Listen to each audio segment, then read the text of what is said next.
Bang on new seal. Fact. Bingo bango is his name-o.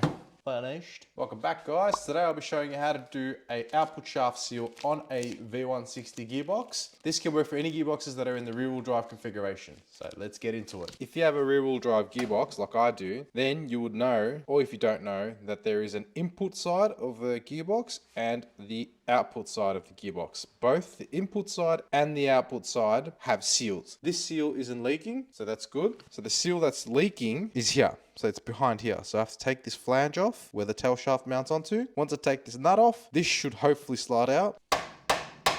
And then the seal is buried under there. So first things first, we're going to take this nut out.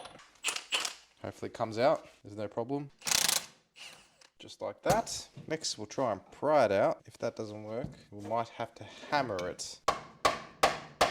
After a little bit of fucking around, I finally got it off. So it comes off. Just be sure when you take the nut off, you keep the nut and there's a little spacer. So keep the spacer and the nut together and you'll see there's another little spacer in there as well. So make sure you keep them together. So before you try and pry it out, so what I used was I think it's called a tang through pry bars. So I put it on each corner, so left it like that, hit it, and then spun it around to the other side, the opposite side, so it's even, just so you take it off squarely. Suggest that you take off the vehicle speed sensor as well, just in case, because it's plastic and you're using it along here to try and smash it. So now I'll probably rip the seal out, bang on new seal, and then pretty much reverse the process. Alrighty, so take this off. See how there's another little washer there? Make sure you don't lose any of these washers, because if you do, you are fucked. Next, I'll use this tool here.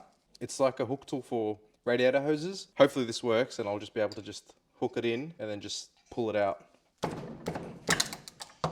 Bingo bango is his name-o. I'll grab a rag, clean the inside out of any sediment, any dirt, any grime, just so it's a new clean surface for when you put the new seal in. Once you've got the seal out, just compare it. Compare to see if this is the right seal, right size, right diameter. You don't want to have any problems. Clean the seal, clean the surface. I'll be using a little bit of this oil. This is the gearbox oil for this gearbox. Shake the bottle until you have oil on the cap. Dip your finger in, just lubricate all around the seal. So usually you're supposed to use a socket, something of a circular shape to help it seat the seal in correctly and square. I'll try and use this so it just doesn't fit around the actual seal. I'll give it a crack, see what happens. But what you could usually do also is you can use the end of an extension. So work your way around it, tap, tap, tap, tap, tap, tap, tap, until the seal is flush against the gearbox housing. So tap it until you hear metal on metal. So right now you'll hear that'll be rubber, rubber, and then you hear a really solid thud. See the difference? And that's how you know that the seal is in flush. See how it's all solid now? I've marked the point where this output shaft was sitting. I feel like these are balance holes. So they would have drilled these sections out to make sure that this is true and it balances true. So it doesn't, there's no like uneven balance or anything like that.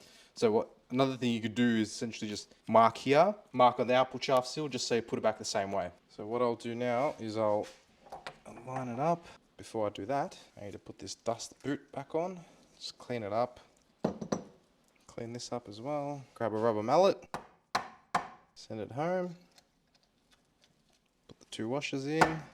Make sure this dust cover sits over the flange, just so it goes in smoothly, because if it doesn't go in smoothly, and this is off the actual flange, this will probably bend. You'll essentially force it in, and that's how you'll bend this metal dust cover.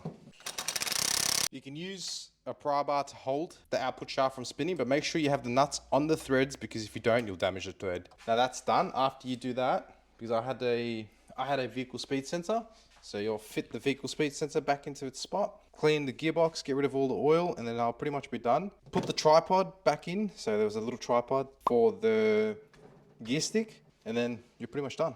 All right, now that's done, so that's finished. If you guys have enjoyed the video, please be sure to like, subscribe, and hit the bell icon just so you know when the next video is out.